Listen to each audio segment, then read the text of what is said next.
All right. First of all, just want to congratulate Coach Paris on the huge win Friday night. Congratulate Coach Staley on her big win Friday or Saturday night, whenever that was, Friday night. And then Shelly and Jamie Smith on the huge win in soccer. And then our equestrian program as well for a great win as well this weekend. So great job by those teams, and disappointed that we as football couldn't do our part, and we'll make this weekend really, really, really special for Gamecock athletics as well. But congrats to those guys, and hopefully they can keep it going as well. Going back again to last night, essentially the same thing I told you guys in the post-game press conference. When you can't run the ball, you can't stop the run, and you turn the ball over like we did, particularly 3 straight possessions, and to start the second half, it's a recipe for a score to get out of whack like it did, and that's what happened. Offensively, it wasn't good enough. Really hurt us in the second half. Just some critical penalties that we had on drives that cost us points, whether it be a holding penalty when we went into plus territory going into score, or an intentional grounding backed up, or on a third down play down in the red zone, we have a false start and complete the pass for a first down, and we're going to be first and goal on the 2-yard line, but we end up being third and long or fourth and long, whatever it was, and don't convert. So critical penalties hurt us for sure. Defensively, essentially a tale of two halves in a lot of ways. I think it was 284 yards rushing, if I'm not mistaken, in the first half, and then I believe we held them to under 90 yards rushing in the second half. Proud of our defense. I mean, they battled. Florida started drives in the third quarter. Their first 3 drives started on the 31-yard line going in, the 12-yard line going in, and the 34-yard line going in, and we only gave up 7 points. Great job by our field goal block unit, forcing a bad operation and then blocking a kick as well. Nowhere near good enough as a football team, that's for sure. Got a lot to be better at, but we have a good football team, and we have to coach them better, and we have to play better. Wasn't good enough last night, and don't want to lose sight of the fact that going into that game we had won 5 out of 6 games, and it wasn't always pretty, but we found a way to win those games, and we've got to get back to being better than what we were last night as well. So, questions? Hey, Shane, it's Dave. Was last night, was that one of those games where you just burn the tape and move on? I mean, are there wholesale changes you could effectively make after 10 games? No, I mean, I think you certainly got to dive into it. And I just don't want to in game 10. I don't think you can sit there and say, well, that's just one game and whatnot. I mean, there's a body of work of 10 games in all 3 phases to evaluate for sure. And certainly I think last night, Dave, it's there, and like I've said to you guys a million times before, there's good things that we can build on from that game, and bad things that we need to learn from to make sure that they don't happen again. And met with the defense today, met with the offense, met with the special teams like I always do, and was with the defense during their unit meeting, and then the offense during their unit meeting, and tried to do a good job all as coaches of showing our guys exactly where things went wrong and how we have to be better as well. I don't want to say we burned the tape or whatnot. We certainly learned from it, but we know that this one's behind us, and there's nothing we can do about the Florida game now except be a lot better going forward. Shane, it's Colin. I guess you mentioned the lack of a run game there. What was the biggest issue with trying to get that going, and is there any thoughts to maybe if Marshawn can't go, changing who kind of gets some carries there? No, Jaheim Bell's a hell of a running back, and is that his natural position necessarily? No, but you watched Jaheim Bell run the ball last night. He really did some good things, and certainly some runs that he would like to have back. But he's a weapon back there that we still, we want to continue to involve him. But we also know we need to get the ball to him out in space as well. Similar to what we've done in the past as well. So Jaheim's a guy we want to use in multiple ways as well. Juju did some good things last night as well, and then hopefully, we can get some of these other guys, CBS and Marshawn, back healthy. And then I think in regards to last night, you know, I don't want to give you necessarily the same stuff I always have, but it really was. Perimeter blocking on some of our perimeter runs wasn't good enough. And then we didn't control the line of scrimmage. You know, when you watch when we run the football, you'd love to see some knockback and push up front, and we didn't have that as consistently enough last night as we have in other games. And we had some perimeter plays that we didn't always try and run right into the teeth of the defense either. We tried to get the ball out there on the perimeter some, and when we did, either we got, you know, tackled one-on-one in space, or we missed a perimeter block, but it wasn't good enough. And as always, we got to coach it better, and then we got to execute better also. Hey, Coach, it's Andrew. About the rush defense, obviously Florida's got a lot of solid rushing threats back there, but it seemed like they really caught the defensive front off balance with jet motion, some option runs, and some misdirection plays. Do you see this potentially being a theme throughout the course of this season? And if so, do you think that there's anything maybe y'all need to do in practice in order to try to coach the guys up better, maybe just to have them more prepared for games like this? In regards to Florida doing what exactly, you said? Everything they were doing horizontally, like jet motions, option runs, any misdirection, things of that nature. I don't think that's anything new. I mean, that's what Vandy was doing to us in a lot of ways as well. It's what Missouri did to us in some ways as well.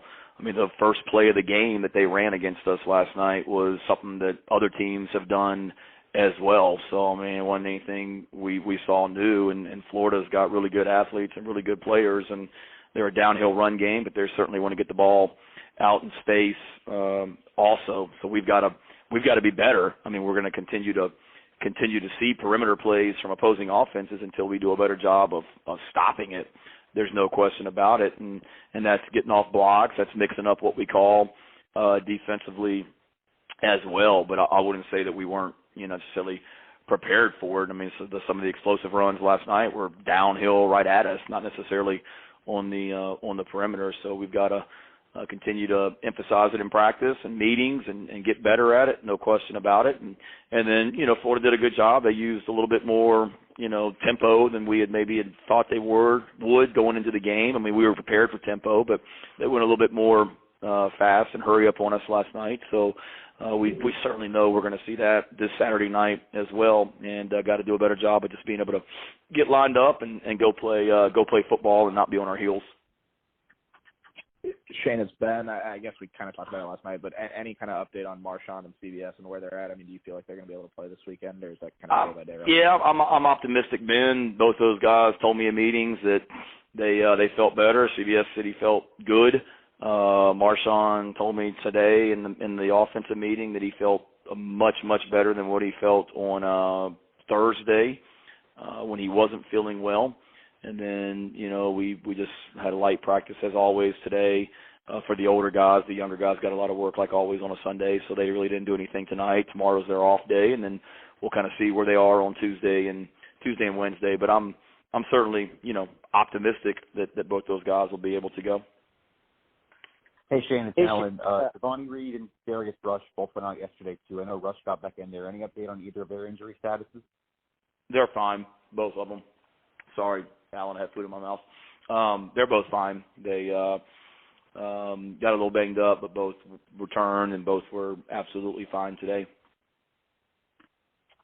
Hey, Shane, it's Ben Brenger. What did Tyrese Ross kind of show to be able to break into that rotation a little more? And also, what is Ja'Kai Moore kind of shown to get some of the work at guard he got yesterday?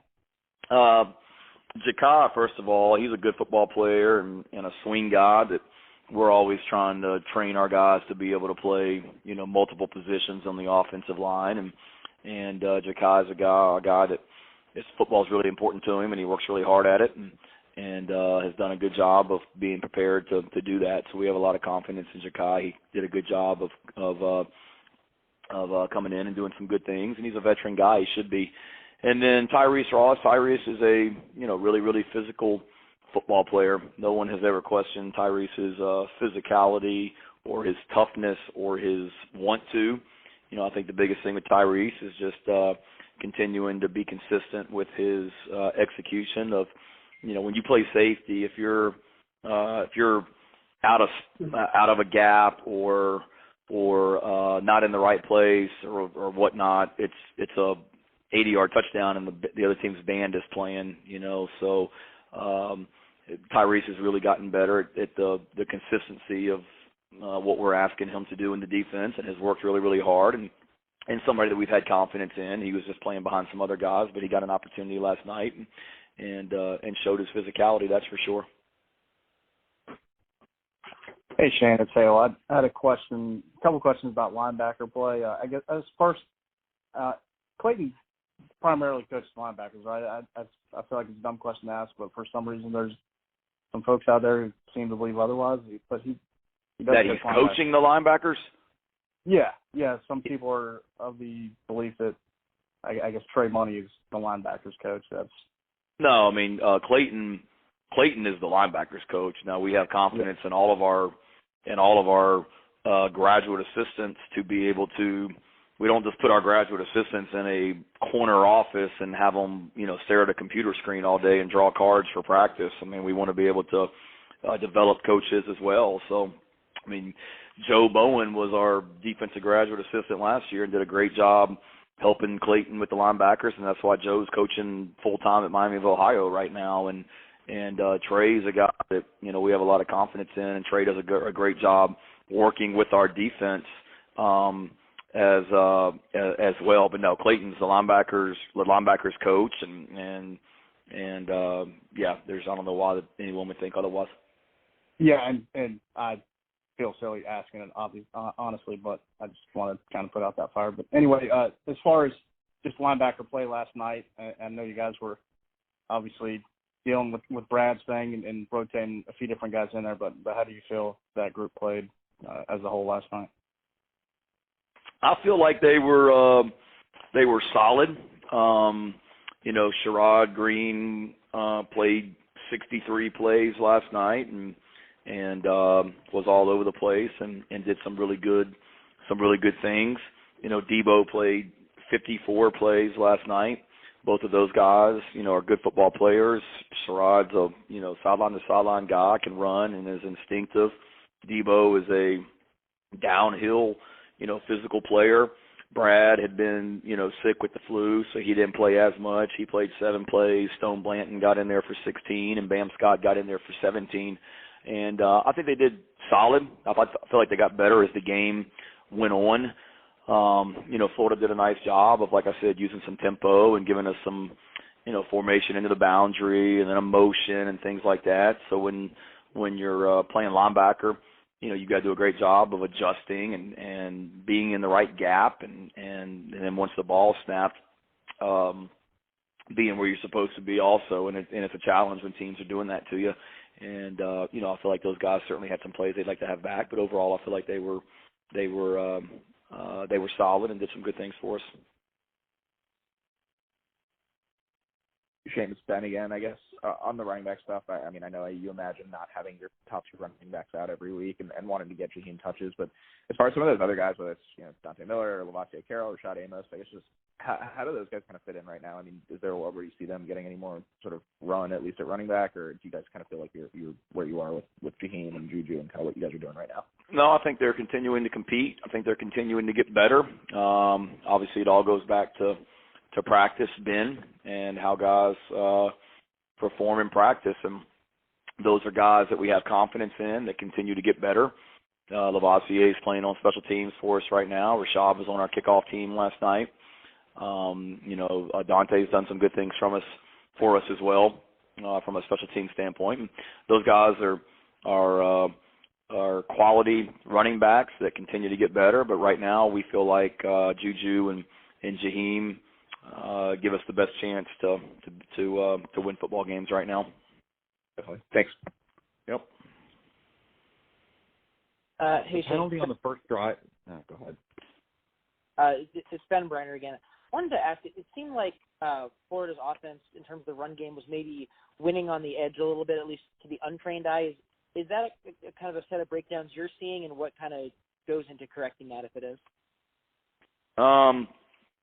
I would say it probably goes back to the question that just got asked a few questions ago, Ben, about perimeter plays and all that. I mean, they did a nice job on the perimeter. We did a good job against them on the perimeter at times. They had a couple runs that popped out on the perimeter that we didn't execute the call as well as we would have liked to on defense. There were a couple of runs that they had that, frankly, should have been a dead play at the line of scrimmage, and we just didn't.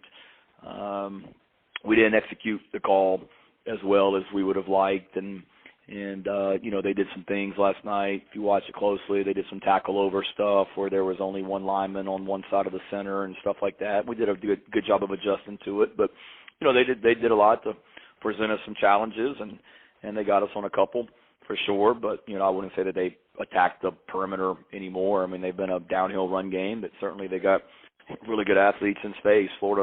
University of Florida's never lacked for talent, so they've got some good athletes in space, and they did a good job of getting the ball to them as well. Thanks, Shane. Mm-hmm. The penalty on the first drive for Gilbert Edmond, I think it was called for mimicking the snap count. Did you get an explanation on that from the officials at any point?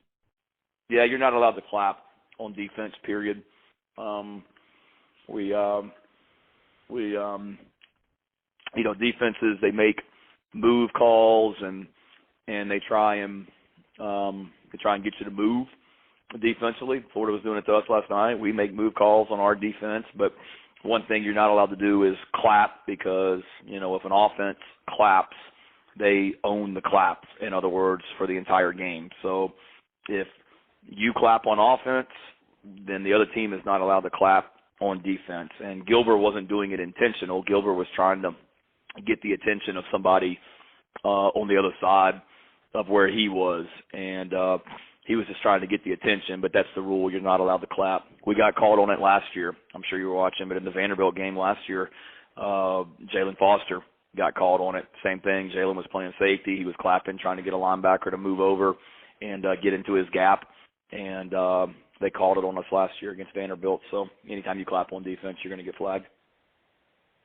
Shane, it's Colin. I guess you went for two on that after that touchdown. Was that just going for two because you're down 24 and you need 3/8 to tie it? Or just what was the thinking there?